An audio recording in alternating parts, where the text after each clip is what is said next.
Greetings, programs, and welcome. This is Narsarin here, and we are going to be leveling up a character in Star Trek Online from level 1 all the way up to 60. Who knows what this tune is up to, what it's going to do, but we have a couple guest stars here with us in this video. We have both Ain and Eon. Say hello to YouTube. Hey guys. These guys are going to be our guest stars for the show, since they do have experience with playing Star Trek Online, as do I, but I haven't played in a while. So Eon, while I start getting these basic missions through, why don't you tell us your experience with Star Trek Online? A lot of good times. A lot of good times. Well, that's very less descriptive than I thought it would be. Congratulations. What about you, Ain? I have been playing since closed beta. I took about 3 years off and only returned when Delta Rising began. And yeah, I'm pretty boring, to be honest.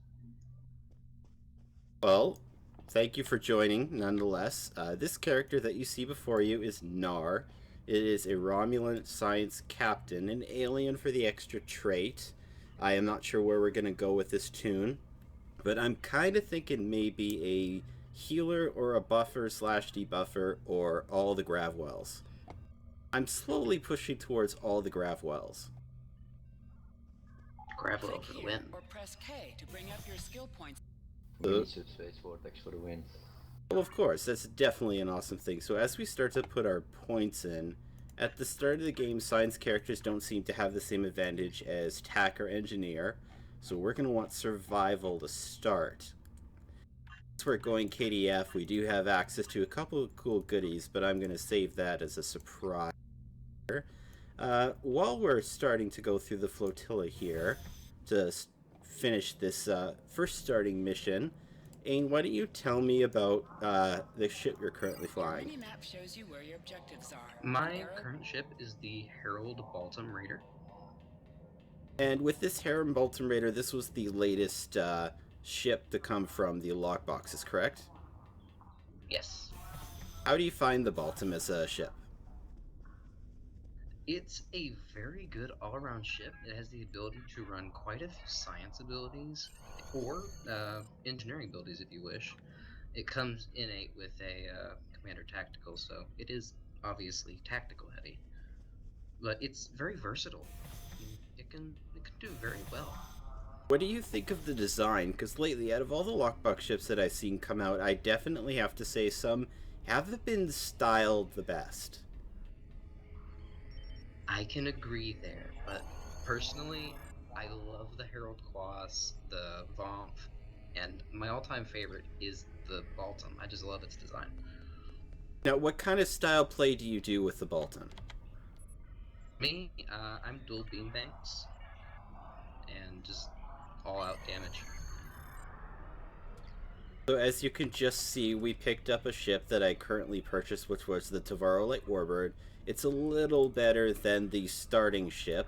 It does offer a couple more spots, and I will definitely show you once I switch over to that ship. Now, Eon, what ship do you currently fly right now? For my main, I fly the Crenum Imperium warship, and in my opinion, it's one of the ugliest ships, but it has the best bang for the buck. And that's why I fly it on my DPS tune. Now, what kind of style of play do you do with the Crenum? It's balls out and killing stuff before they can kill me. It's pretty much a glass cannon, but that's what I like about it. Now, do you prefer playing those glass cannon kind of builds, or do you see yourself more of the engineer style where I can survive practically everything like an HSE, for example, or to those who don't know the game, that's Hive Space Elite? Or do you consider yourself a side favorite who likes to gather everything up so then everyone else gets the glory? I'm more of a person. I have each of every career, and I play all my careers a different way. So my NG I try to play as a tank, threat tank. On my side I'm more of kind of a debuffer and slash healer, but not as heavy on the healing, but only on the debuffing. And my DPS too, my tech is of course fully on DPS and it's pretty much blast cannon. Hello again. Now, We're finding more by the day. I'm going to ask you a Some have question to already both you joined guys us, while I finish but up this others mission here. As we're do doing, not we're just believe in talking our to cause. Datan to get off It the will be up flotilla to to you start and our your crew beginning to protect chain. these colonies Now, from this the beginning Tal chain Shiar we're going to be and to doing recruit is getting you anyone used willing to the to assist Romulan, us. how they play, Do you because they have any play questions? completely different from the Klingons If and the not, I Federation. would suggest you And then return at to a ship. certain point in time, we're going to Commander will pick have our your orders faction, ready for or you can choose between joining the Klingons or the Federation. So, as I say this, if there's one feature you'd like to add into Star Trek Online, what do you think it would be? And let's start with Ain. Not yet. I do not know. Sounds like we've got our orders. As Ain If you're is ready, I can beam you apparently back to the not ship. there, let's jump back to However, Eon. What's one before that, feature you'd like to I need see to ask a added? favor.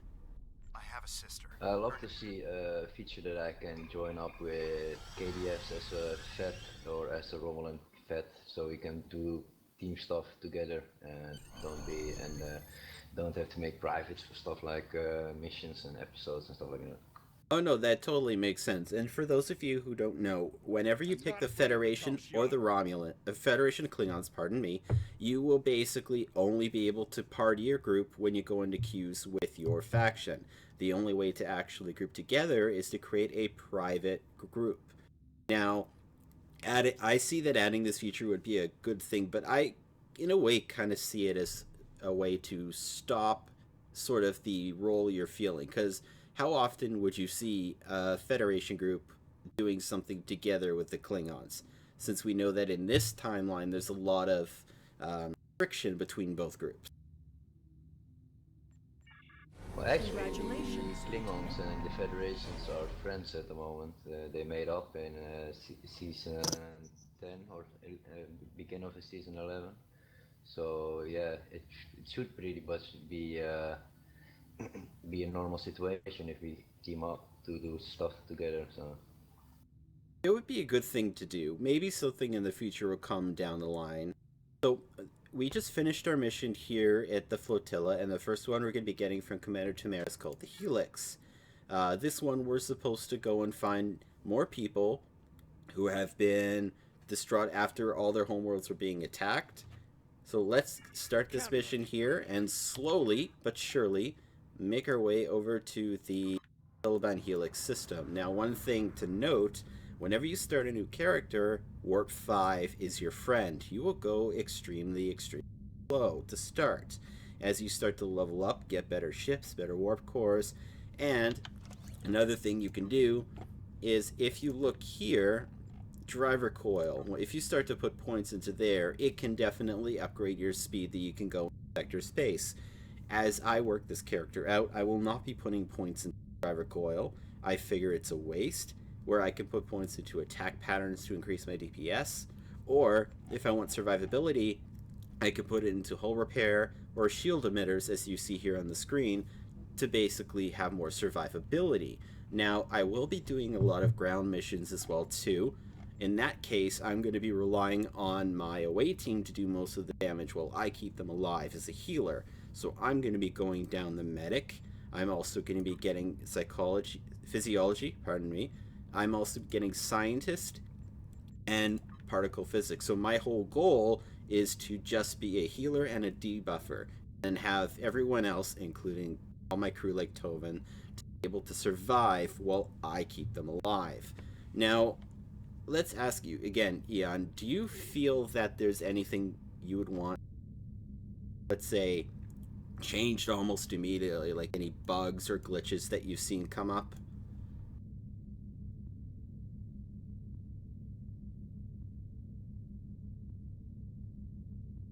And of course, my guest stars are now away.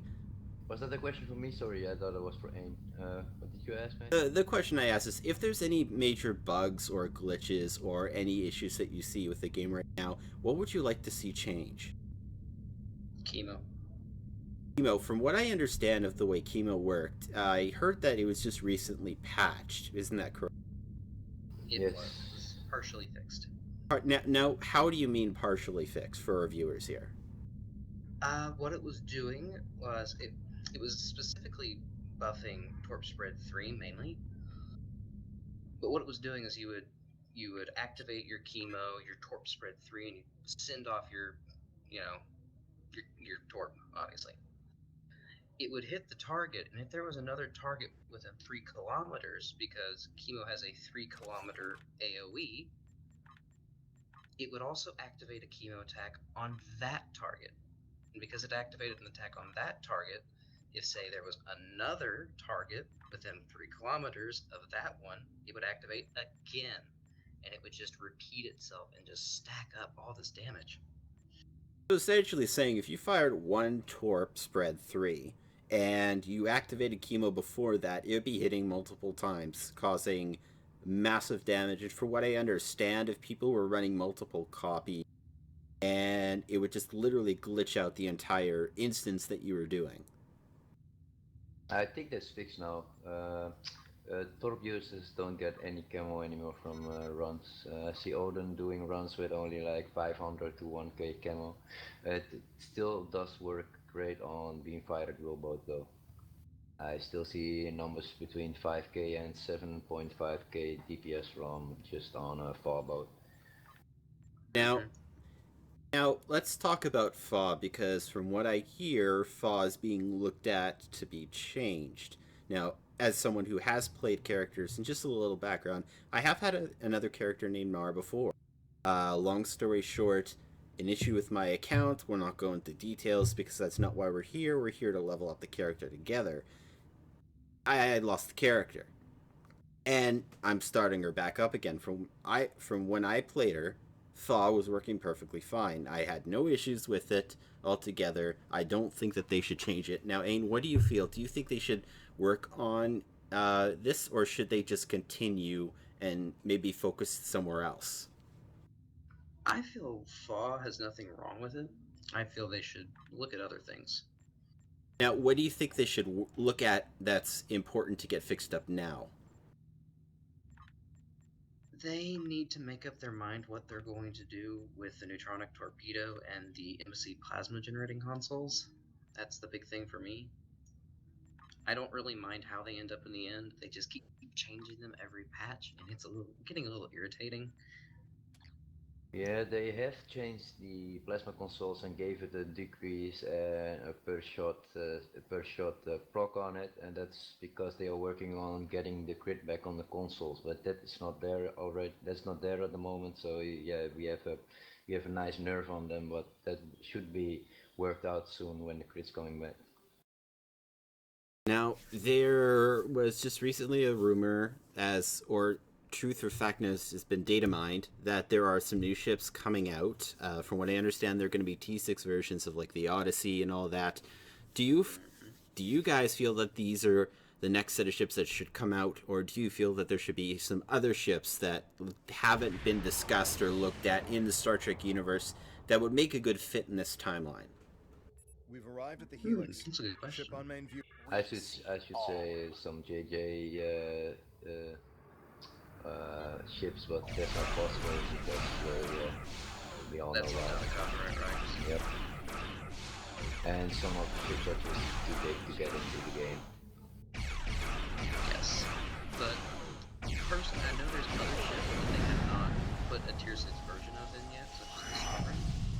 It's my opinion that the tier 6 Smash faction flagship, such as the Scimitar, the Fortescue, and the Odyssey, should be the last tier 6 ships to just finish it off with a good bang. Now, from my opinion, I think that they should not release that many T6 ships out, especially ones that are already out now. I think they should focus on some other ones that are in the universe right now. There are so many ships. Even if this timeline completely is different from the timeline of the Next Generation series, DS9, and Voyager, there are a lot of ships that they can look into, even a lot of races, let alone in the Delta Quadrant alone, that we can add and have faction wise, like Cardassians. They've been talking about bringing the Cardassians as a playable character, playable race for the longest time.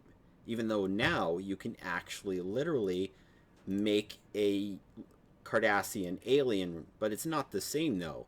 I mean, I would love to be able to start off on Cardassia after the war and figure out how they're dealing with things.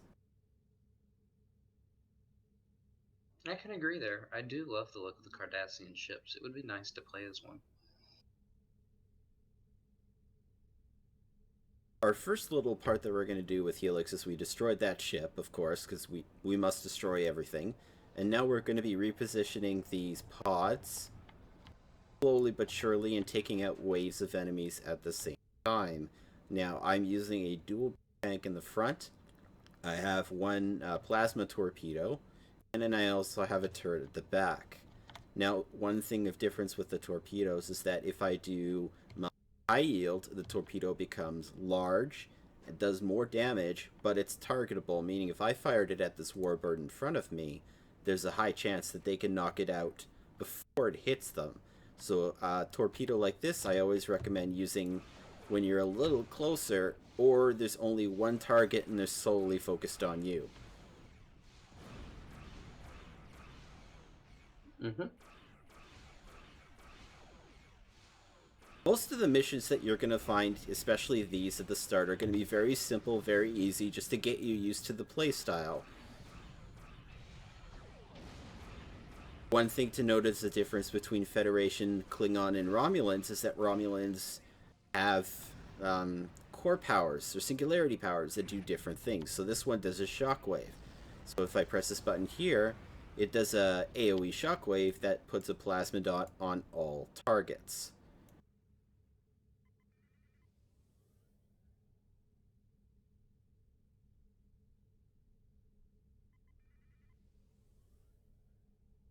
As I'm currently leveling this character up in these missions, Ain, what are you currently working on right now in the game? Normally I would say DPS, but at the moment, frames per second. Now, what do you mean by frames per second compared to DPS? My issue is I'm having severe lag at the moment. I haven't been able to figure out where it's coming from. I'm gonna find it eventually and work it out. But I go into an issue and I go into an STM and I will lag. So for half the match, I'm not able to help my team. I'm essentially only half as use. So that's my big thing at the moment. Yeah, that must be a difficult thing, especially if you're going to be running something like an ICE and you're going to want to get to your targets right away. I'm sure you're going to be seeing a drop in lag, hopefully soon, and hopefully it gets figured out. Oh yes, I hope. What about you, Eon? What are you currently working on right now? I'm currently working on some DPS, some new parses, because the board's wiped because after all the changes and nerfs that they did in Star Trek Online. And I'm working on the same time on my side tune, making my Reckless a little bit better and my Fort Bastion for my engineer for threatening. So there's pretty much a lot going on now for myself. One thing I'd also like to talk about with you guys is, as being a Romulan, Romulans, even in the series, have stealthy characters, very tactical oriented. So a lot of their ships are don't have a lot of science options. Now there are some in the game that are now that do offer additional slots you can add on to give you science abilities. But again, we don't have a lot of science ships as per the Federations or even the Klingons. Klingons just recently got some in the foreign ships. Now, do you guys feel that there should be some science-specific ships for Romulans? Yes. Oh, there Big should yes. be, I want definitely. to shout a big yes. Because again, I mean, let's take a ship for example. Let's take the Danis. The Danis Warbird is a 1,000-day veteran reward, so you have to be subscribed for 1,000 days or be a lifetime member. That one does have some science abilities, and it does have the option to add more science abilities, but it doesn't give you the command, which is what a lot of science captains want to get that Gravwell 3, Tychon's Rift 3, or any other abilities that are going to help the most.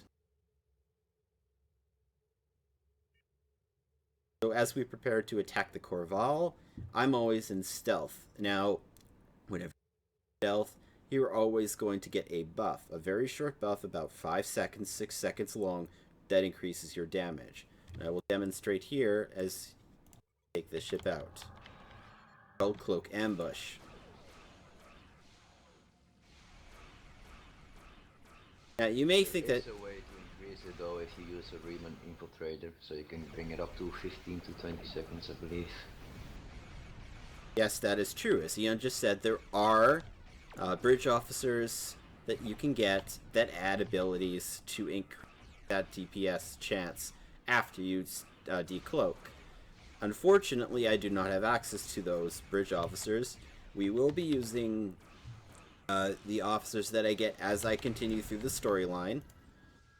You can see here, if you get too close to an explosion, you will get knocked off and hit by them. Now, this is a unique explosion that is done by Romulan ships only because of the Singularity Core. The higher the singularity power, the more explosive and more damage they are when they die. Exactly. So, example, if my ship is destroyed and my Singularity level is level 5, it's going to pull a lot of the ships in, and then it's going to explode out. So it works very similar to the way a grav well does. Cayenne closed the channel.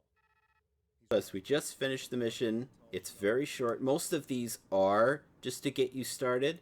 There are a couple later on down the line that I find tedious and very annoying. There are definitely a couple that maybe need to be updated or changed, or maybe just tweaked a little. But hey, we will get to them when you see them. So as we just finished this mission, we're going to turn it in. Every time you turn in a mission, it's always going to give you your rewards down at the very bottom here. So we have a rewards with skill points, expertise, lithium. You get a Sullivan ship comm, so this allows you to bring a ship in sector space to access your mail, your bank, anything else along those lines. We also get another character for our crew, a bridge officer, a new torpedo, and a shield. So we're going to end it for here today. We're going to just do one mission at a time. I'd like to thank Aeon and Ain for being in this episode. Thank you again. Hey, you're welcome, man. You're welcome. I will see you guys next time. Enjoy that space.